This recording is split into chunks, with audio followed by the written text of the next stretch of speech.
cruel social media remarks. Facebook comments have been pouring in after 4 people died while hiking. You're dealing with an addicted generation. This is a big time bomb ticking. These kids who commit suicide, you go look at their Instagrams, you would have no clue. Mr. Zuckerberg, would you be comfortable sharing with us the name of the hotel you stayed in last night?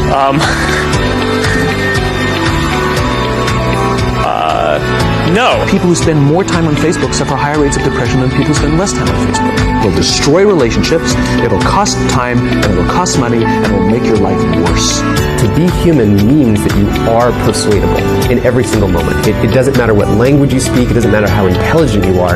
It's not about what someone knows, it's about how your mind actually works. You're all vulnerable to social approval. We really care what other people think of us. When you upload a new photo of yourself on Facebook, that's a moment where our mind is very vulnerable to knowing what other people think of my new profile photo.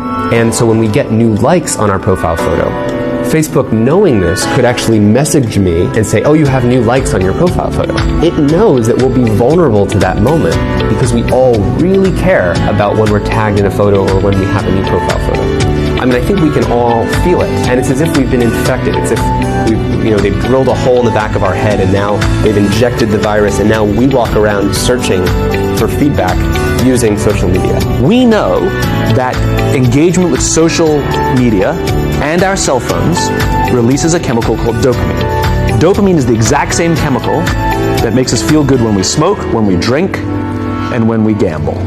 In other words, it's highly, highly addictive. You have an entire generation that has access to an addictive, numbing chemical called dopamine through social media and cell phones as they're going through the high stress. They don't have the coping mechanisms to deal with stress. So when significant stress starts to show up in their lives, they're not turning to a person, they're turning to social media. They're turning to these things which offer temporary relief. We know, the science is clear, we know that people who spend more time on Facebook suffer higher rates of depression than people who spend less time on Facebook. That's a problem. That's an addiction.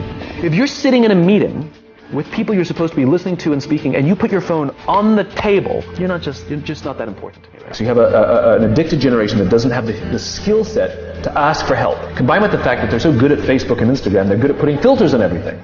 So they're good at showing you how smart and strong they are. These kids who commit suicide, you go look at their Instagrams, you would have no clue that they were depressed. People look like they have a much better life than they really do. People are posting pictures of when they're really happy. They're modifying those pictures to be better looking. People basically seem they're way better looking than they basically really are, and they're way happier seeming than they really are. So if you look at everyone on Instagram, you might think, all these happy, beautiful people, and I'm not that good looking and I'm not happy, so I must suck. Some of the happiest seeming people, actually some of the saddest people in reality.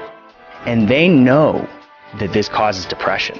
They're injecting things into your head that you didn't ask for. Our lives are becoming more transparent, just inevitably. It's just pulling us. It'll destroy relationships, it'll cost time, and it'll cost money, and it'll make your life worse.